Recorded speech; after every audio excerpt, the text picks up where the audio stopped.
Hi everybody, Lori here. Thank you so much for joining me today. I'm excited to be a part of the Altenew June release video hop, and I have a couple of projects to share with you. I'm going to be featuring the new Magical Peony press plate along with the coordinating layering stencil. So here's the Magical Peony in all her glory. This is a press plate. I haven't used my Better Press in a hot minute. Like I'm talking months. So I pulled that thing out, and then here's the coordinating layering stencil, so you can add color if you choose to do so. The insert walks you through the guide, all the different layers, gives you a little inspiration. And okay, so first thing I'm going to do is take out the Magical Peony press plate. She's large. She is very large and in charge. So you're most likely going to have to crop it if you're doing an A2 size card, which I am. And then I have some of this, what do you call it? It's like the paper that goes with the Better Press. You know, it's like special thick Better Press paper. I'm not saying you have to use that kind. I just bought a pack of it a while ago, and I thought, well, I might as well use it since I have it. And so I'm kind of lining it up how I want the peony to be, kind of cropped off the edge. And then I flip it over and it kind of sticks to that magnetic Better Press plate. And then I'm adhering my cardstock to the I don't know all the terminology of the Better Press. Now I'm going to ink it up. I'm using Altenew Fresh ink in jet black. And I wasn't sure because I don't have a ton of experience. Maybe you have more than me. I only have, I think, one Better Press ink, and it's black. But I Googled it, and it says that the Altenew Fresh Dye inks work beautifully with the Better Press. So I thought, I'm going to give it a go.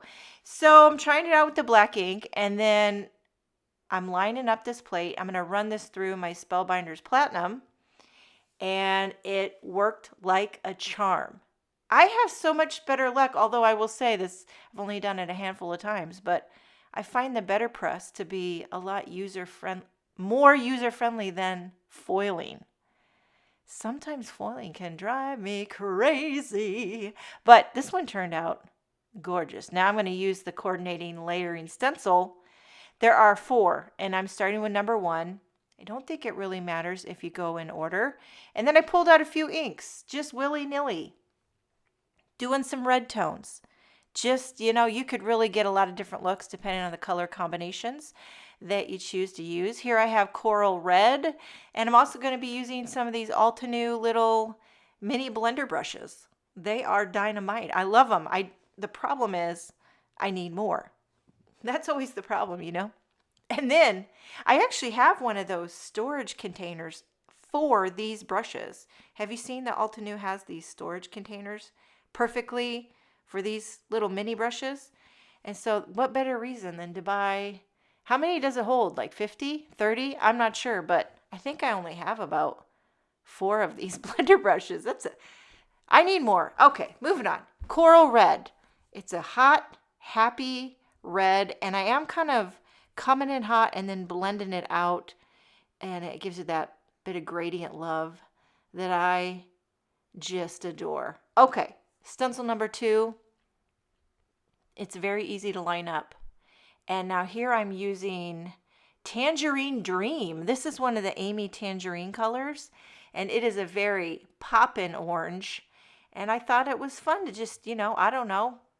I'll show you another one that I did before this. I didn't tape it, but I used some kind of more muted tones, and it turned out good too. So you can really get a lot of different looks depending on your color combinations. So pulled out an orange brush for this. I think I have 4, a red brush, an orange brush, a yellow brush, and a green one. So I was lucky. Here we have stencil number 3. This time I'm going with Warm Sunshine.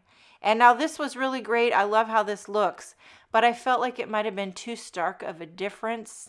And so when I do this and I want to kind of tie it into the rest of the composition going on here, I'll go back to the orange brush, and I'm going to go over certain parts, just kind of the center, and give it a little orange. And that ties in that yellow with the orange and the red happening in the rest of the flower. Just kind of pulls it in, and I don't really know what it does, but I think I like what it does. I don't know what it does, but I'm here for it. Okay, so there you have a little Tangerine Dream over top of that yellow. And I like where we're going. Last stencil, now this is the area with all the lines. And so I saved this for the darkest shade. Cherry Sweet, another Amy Tangerine color. And I'm coming in hot. This one, at first I was like, I'm not sure if this is enough of a different color than Coral Red. And so I think I went over it as well with that Tangerine Dream to give it a little touch of orange too. How's everybody doing? We are in the beginning of June. Can you believe it? I will tell you what, here in Minnesota, it's gorgeous weather. Gorgeous. I recently just bought on Amazon these mosquito bracelets. They're like spiral, stretchy, kind of like the kind people sometimes put their car keys on, like a stretchy spiral plastic bracelet, but they have some type of citronella on them or something, and apparently you can put that on your wrist if you go outside and you won't get eaten alive by the mosquitoes. Here's the other one I made. You can see it's got a little more dusty colors. Here's the colors I used. Pastel Sunrise. I don't know what these are called. They're a little more burnt. They've got a little burnt to them. I'll have the inks linked in the description. And then now I thought, why not, just for a little fun, I squeezed a little bit of this, what is this called? Brutus Monroe Aqua Pigment in Gilded shade. So it's like a gold, little gold liquid paint. And I flicked that on. And then I'm going to stamp a sentiment. I pulled out last month's set. I used the Magnificent Magnolias. I love that sentiment. Lots of love. It's kind of larger. And I love that handwritten scriptiness to it. Love that there's a coordinating die. And so I stamped that with black ink. And I'm just going to pop that up on the bottom, somewhere nestle it in. I'm using tape runner to adhere my inked up panel to a white card base.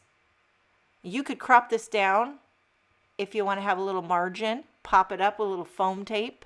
I did put some 3D foam squares behind my sentiment here. And I'm just kind of nestling it there down in the bottom left corner. I also used some of these are Altenew Stellar Sequins in clear iridescent. It says that they have 6 sizes.